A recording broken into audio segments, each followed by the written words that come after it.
Kaloka. Mainit na usapin ngayon sa mundo ng politika matapos ibunyag ni Congressman Rodante Marcoleta na siya umano'y nakatatanggap ng mga seryosong death threat. Ayon sa mga ulat, nagsimula raw ang mga pagbabanta matapos niyang isiwalat ang diumano'y mga irregularidad at katiwalian na kinasasangkutan nina dating Senate President Tito Soto at Boying Remulla. Ayon kay Marcoleta, hindi siya matitinag at tuloy pa rin daw ang kanyang laban para sa katotohanan at hustisya. Dagdag pa ni Marcoleta, ilang hindi pa nakikilalang mga individual ang nagpadala ng mga mensaheng naglalaman ng pagbabanta sa kanyang buhay at pamilya. Kasalukuyan nang iniimbestigahan ng mga autoridad ang pinagmulan ng mga banta. Samantala, nanawagan naman ang kampo ni Marcoleta sa publiko na manatiling mapanuri at huwag matakot sa mga ganitong uri ng pananakot, lalo na kung ang layunin ay patahimikin ang mga lumalaban sa katiwalian. Sa kabilang banda, nananatiling tikom ang bibig ng panig ni Soto at Remulla hinggil sa mga akusasyon. Gayunpaman, umaasa ang publiko na lalabas ang buong katotohanan sa mga darating na araw. Sa ngayon, mas umiinit ang tensyon sa larangan ng politika habang dumarami ang mga nananawagan ng proteksyon para kay Marcoleta, na ngayon ay itinuturing na isa sa mga pinaka-delikadong target sa bansa dahil sa kanyang matapang na pagbubunyag.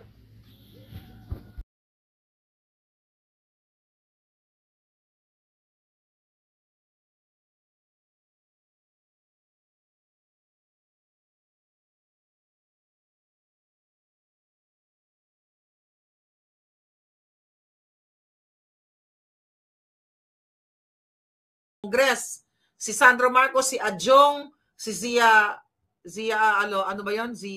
Ano ba 'yon? Basta yung mga kasabwat ni doon, ni Lisa Tanas, ni Saldico, ni Bangag at ni Tambaloslos, mga kababayan. Imagine niyo. Ano pa? Okay? Wala Wala ka na makikita na ibang mga balita kundi puro what? Puro pagnanakaw, puro delubyo ang nakikita ninyo. Right? Puro delubyo ang nakikita ninyo sa inyong bayan. Even look at the new Grand, Miss Grand International na nanalo sa Thailand. Yung ating kababayan na taga Pampanga. Anong sabi niya? At least gising siya. My heart aches for my country, drowned by corruption. Okay? Sabi nito, lives lost to earthquakes and typhoons. Pinalakpakan siya at nanalo siya. Ngayon, anong ginawa ng mga hayop? Yung iba ay, inano pa siya, binash pa siya, kasi daw Duterte supporter siya. So mga ungas talaga kayo. Kayong mga bangag. Kayong mga kakamping na hindi nag-iisip. Ang aawayin lang dapat natin yung mga kakamping na mga bumaliktad katulad ni Ontiveros. Diba? Sabi nga ni Kiko, siya ay insertion queen. Gusto pa siyang gawing, may plano pa siyang gawing, yun daw ang plano, gagawin siyang chairman ng Blue Ribbon Committee. Para what? Makipagsabuatan, pagtakpan na naman. Itong mga sangkot dyan sa flood control na yan, mga kababayan. Ibig sabihin mo, lahat ng DPWH halos kasabwat. Tapos sasabihin nila, walang kinalaman si Marcos Jr. Dito sa mga flood control, na ito, tsaka sa budget insertion. Ay putang, jutang gini ng bangag niya, sinabi niya, binasa niya isa-isa yung budget 2025, yung mga dokumento na kung saan nakalagay, kung saan ilalagak ang mga budget. Binasa niya isa-isa, di ba, yung hayop na sinungaling na yan? Katulad din ng sinasabi niya na nakausap niya yung tatay niya gabi-gabi. Bangag na nga, sabog na nga eh. Ayaw niyo pa kasing manindigan. Si Saldico, nakita niyo ba, pinapatay nila yung issue. Ngayon, ang mga headline, si Martin Romualdez Tambaloslos ay gawing star witness. Wala na yung diin sa kanya. Nasaan na si, pinatahimik na si Goteza. Di ba? Puro na lang sila Diskaya and now star witness.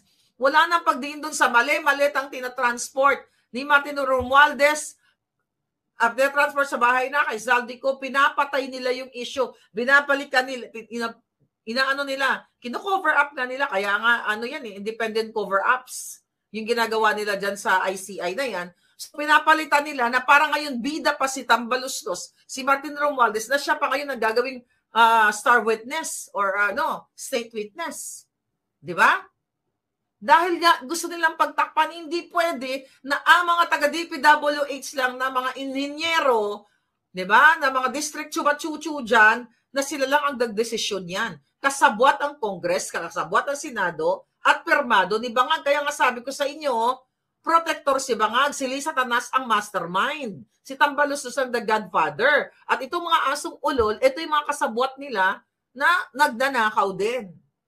Okay? Ngayon, itong mga sila Guteza, yan yung mga kawawang walang magawa dahil kailangan nila magtrabaho, mabuhay yung pamilya, sila tagabitbit ng pera, pero ni isang maleta yata, hindi siya naambunan. Diba? Parang ganon. Kaya talagang dapat kayo manindigan, kayo mga PSG. You have to do something. Kawawa yung ating bayan, oh. Ano pa mga eksena dito? Puro ganyan ang balita. Oh. Ano sinasabi nila? Anong sabi ni Castro? Oh, dahil sinasabi ni Sara Duterte na walang ginawa si Bangag sa kanyang gobyerno for 3 years. Ano ang sagot ng mga julol? Kaawawa naman ang taong parte ng gobyerno pero hindi nakakatulong sa bayan. Mas lalong kawawa ang hinilal bilang public servant pero puro haka-haka ang sinasabi para lang makapanira. Anong panira kay Bangag? Okay? Anong panira dyan kay Bangag? Wala. Anong walang nagawa si Sara Duterte? Bulag ba kayo? Sa kabila ng, mababang budget na ibinigay, anong gusto mo? Anong gusto ng mga Bangag? Si Sara ba presidente? Para iasa kay Sara ang lahat ng mga, flagship projects na which is wala na mga malalaking infrastructure sana. Di mo naman ulol to mga ito. Diba? Wala daw ginawa si Sara. Limited ang pwedeng gawin ni Sara Duterte dahil hindi siya ang may hawak ng budget at hindi siya presidente.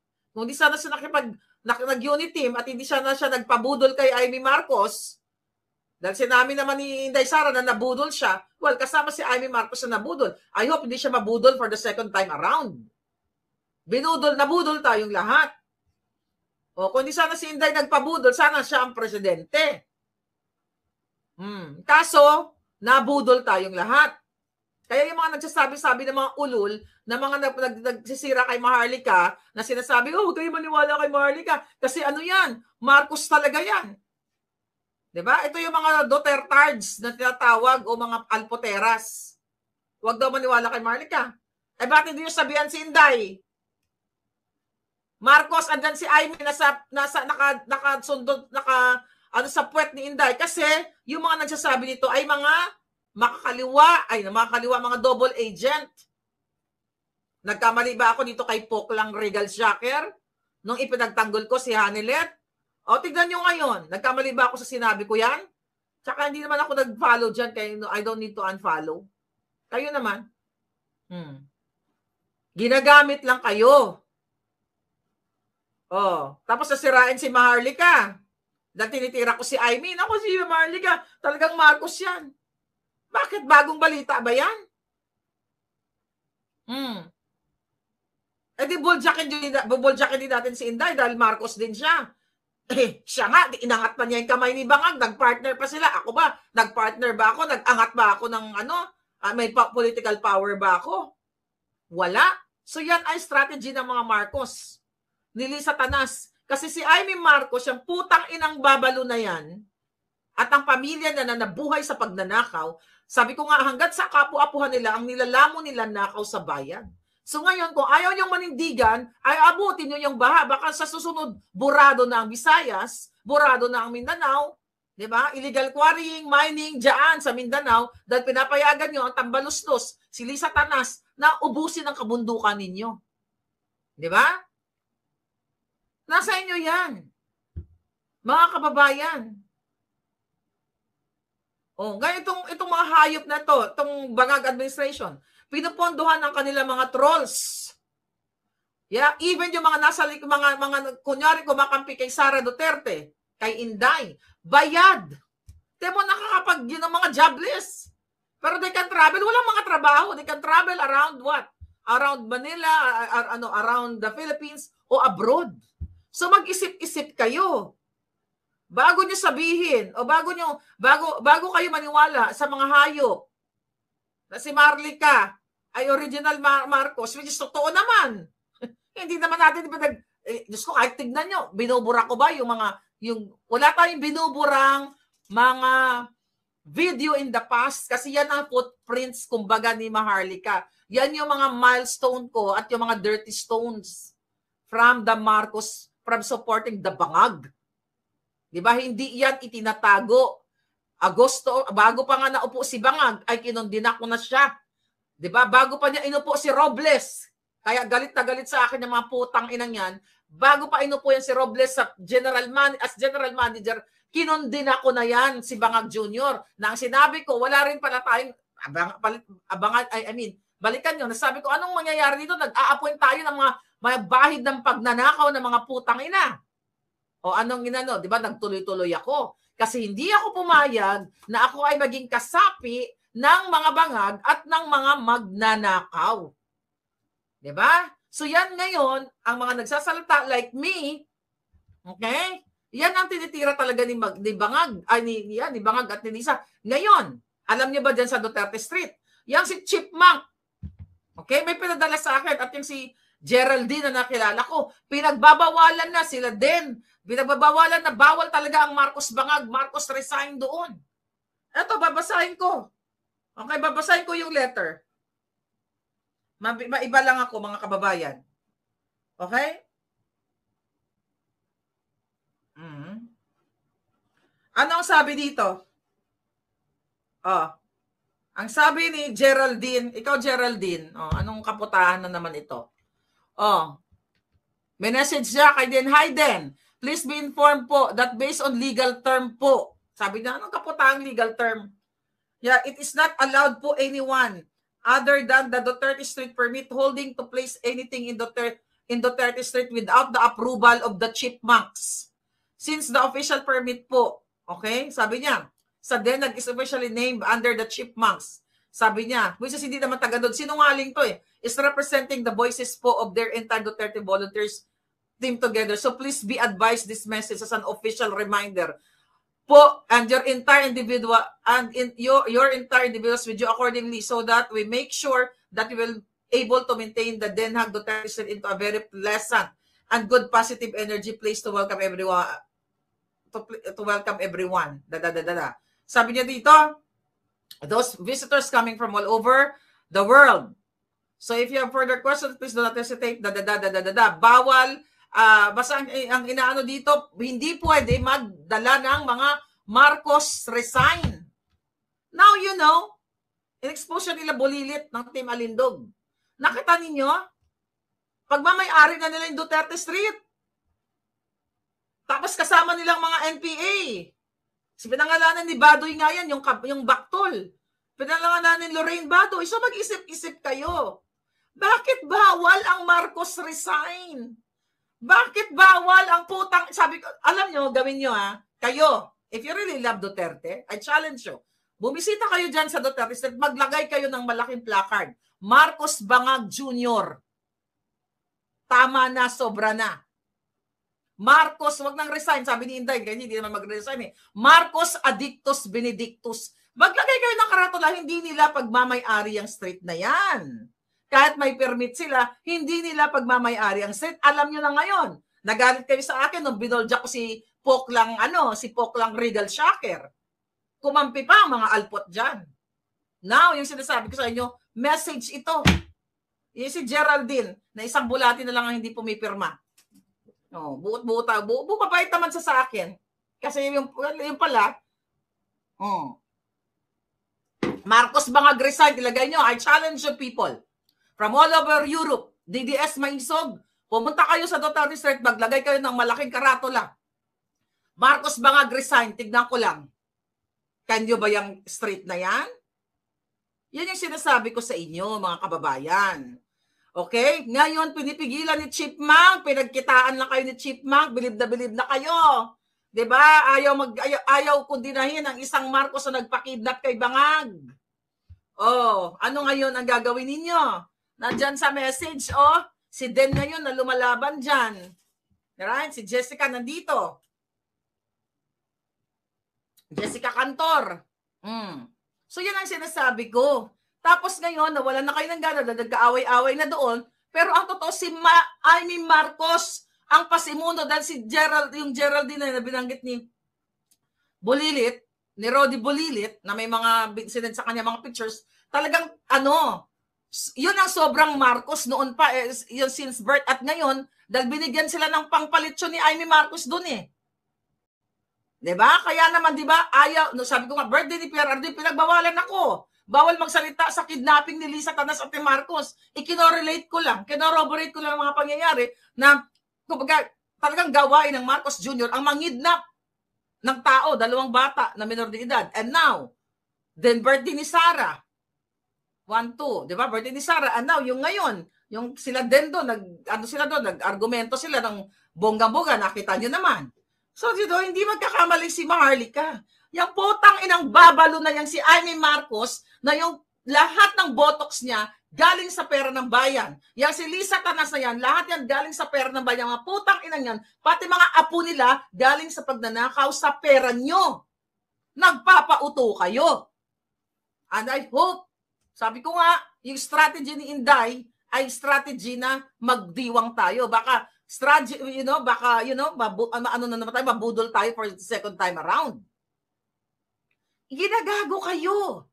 Kaya hindi ako katulad na ibang vlogger na porket si Inday Sara at si Amy magkaibigan, susunod daw kay Inday Sara? Hell no! Bakit? Sabi ni Inday Sara, may disclaimer sa dyan. Kahit itinaas ko yung kamay, mag-discern kayo. You have to have your own discernment. Hindi sunod-sunuran ka lang sa kanya. Tau-tauan ka kung sunod-sunod ka. Parang iba dahil sumisip-sip. Kasi kaibigan naman ni Inday si Amy, ayoko masaktan si Inday. No! At alam ko, hindi naman siya nasasaktan dahil alam naman ni Inday yan na mambubudol ang mga Marcos. Sinabi nga niya doon sa nakaraang speech niya, DNA na ng mga Marcos na hindi aalis sa poder si Bangag na pwedeng hindi umalis. Pag sinabi mong DNA, it runs in the family. Bakit? Unless na lang kung ang DNA ni Amy Marcos ay Lacson daw, sabi nyo. Pero again, okay? Whether or not, Lacson, kung pinanganak pa rin siya ng nanay niya, ang DNA niya, Romualdez pa rin. It's the same thing, Kawatan pa rin. So whether Lacson, Procopio, whatsoever. Di ba? So yun mga kababayan, hanggang kayo ay dyan. Nagpapakahirap ngayon. Nakakaawa kayo dira sa Capiz. O sa Iloilo, Tanan, sa Samar, lahat kayo. Yung mga dinilubyo sa Cebu. Hanggang ngayon, hindi pa nga kayo nakabawi eh. Nandyan pa nga kayo sa kalsada eh. Kayo lagi ang kinakawawa, mga palangga. I know, hirap na hirap kayo. Pambakal sa bugas, wala nga kayo eh. But you have, alam mo, itong mga putang ina, mga AAP, mga supot kasi. Mga nababayaran kasi mga hayop eh. Imbis naman nandigan kayo para sa bayan, ay kinakampihan nyo pa ang adik. Di ba? Tapos itong si Sara Duterte na nagsasalita na wala namang ginawa si Bangag. Anong ginagawa? Sisirain si Inday Sara. Marami daw, sabi ni Castro, marami daw ginagawa si Pangulong Bangag niya sa unang 3 taon. Sabi niya, kung hindi ito alam ni BP Sara, baka abala siya sa ibang bagay. Sabi nito ni Castro, mahirap lang talaga sa mga taong nagbubulag-bulagan at purpose lang talaga nila ay patalsikin ang Pangulo sa pwesto. Ang purpose namin, patalsikin ang adik. Dahil kung matino siyang Pangulo, walang matinong Pilipino na magpapatalsik sa isang Pangulo na maayos ang ginagawa. Magpapatalsik kami ng adik, addictus benedictus. Sabi pa niya, ni Castro, sa mga panahon ito nakikita ng publiko kung gaano kaabala ang presidente lalo na sa pagtulong sa pag-alalay sa mga biktima ng kalamidad. Julul, putang ina. Pag-alay sa kalamidad, yan ba ang trabaho ng Pangulo? Mag-abot-abot ng supot? Nakatulad yung supot? Di ba? Trabaho ba ng Pangulo yan? Kaya nga may LGU. Kaya nga may... Oh my God. Yan ang trabaho? Castro? Abnormal kang hinayupa ka, no? No. Huwag daw tayo magbulag-bulagan kasi yun daw ang achievement ni Bangag, ang magbigay ng supot-supot. Kung yan pala ang pwedeng gawin ng presidente, di ba? Kahit si Mang Isko dyan, Isko daw, si Mang Tomas, sa kanto, pwede mag-presidente, bigay-bigay na lang siya ng kakalahating bukbukin na bigas. Huwag kayo pauuto, mga kababayan. I don't know. Araw-araw ko sinasabi yan. Kailangan nyo pang dilubyuhin, kailangan nyo pang bahain, lindulin. Ano no, siguro kailangan pa na, matunaw na lang tayo dyan, para tapos na rin. May mga nakikita ako na nababasa ako. Gusto nyo ba matunaw na lang ang Pilipinas? O, kawawa pa rin ang kawawa yan. Why? Pag yan ay binaha na talagang wala nang nakaligtas, may makakaligtas actually. Ang mga demonyong may helicopter, may eroplano, may barko o kung ano. Well, barko baka babagsak. Pero helicopter or pwede bumagsak dahil kung masama ang tama ng panahon. You know what I mean? Ang tagal-tagal, mga palangga, ang tagal-tagal niyong manindigan. Ihiwalay nyo na yan, Republic of Mindanao, para dyan na ako magre-retire. May plan talaga ako noon eh. Kasi meron kaming konting dyan sa Mindanao, konting lupa sa Paso.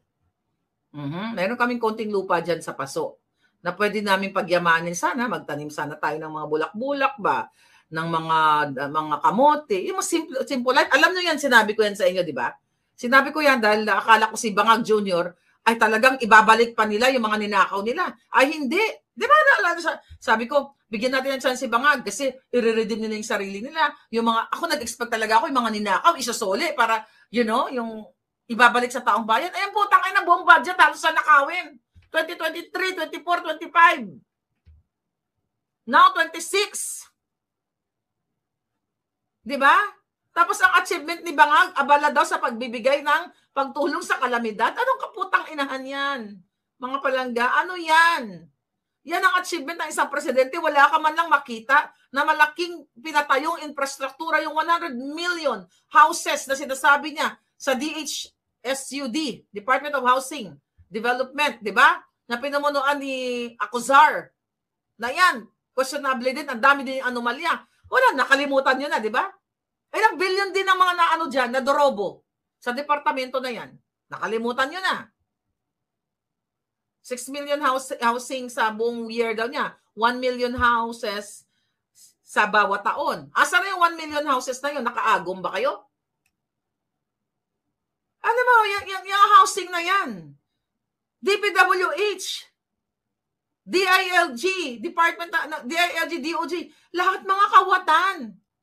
Yung GSIS ng Maharlika Investment Fund, lahat ninanakaw nila. At ang mastermind lahat, si Lisa Tanas, si Marcos Jr.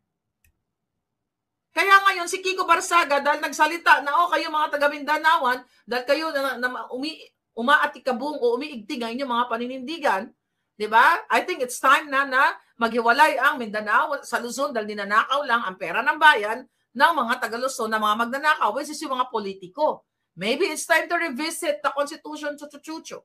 But it's a long term. Diba? Long shot yan. Ngayon, dahil nagsalita lang, nagbibigay lamang ng mungkahi itong si Barzaga, anong gagawin? Aarestuhin according to his post. Diba? Kaya kapapaniwala sa mga Marcos, never again. Kaya murahin kayo mga buwaka ng inang yan. Dahil lahat yan ng mga nilalamo nila galing sa pagnanakaw. Hindi sila nagtrabaho sa private sectors. Nagnakaw lang sila ng nagnakaw. Diba? Sinabi mismo ni Sandro yan. Yung advice sa kanya ni Marcos Sr., I forgot lang the exact na sinabi niya na parang, ewan nyo kung alam niyo ba yun, na parang gusto niya yata mag-work sa isang company o isang profession na gusto niya. Ang sabi daw ni Marcos Sr., walang pera dyan, mag-politician ka kasi doon maraming pera. Mismo sinabi nila yan kasi maraming perang nanakawin. But what are you doing now, darling?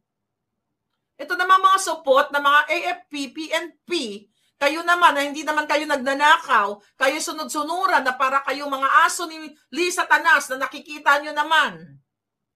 Sunod-sunuran kayo sa mga adik, ay maawa kayo sa pangabuhi ninyo, mga dodong, mga tuto, mga nonoy. Iilan lang naman yung mga general na yan.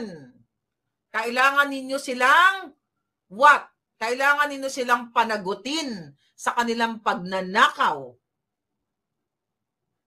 Ano pa? Galit ang mga hilinti namin pang yun? Pang tuliin ang mga di punggol. Ano pa mga ngayon?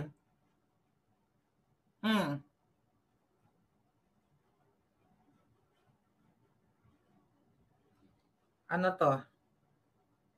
Okay. Tsaka na to, mga chismis. Si Virus daw. Pag-ibig ni Virus. Ano daw? Sino ba yung asawa ni Virus? Allegedly, Ronald Llamas, girlfriend niya si... Sino to? Sister, sabi sa akin ito, chismis ha. Kapapasok ng chismis. Sister, for your information.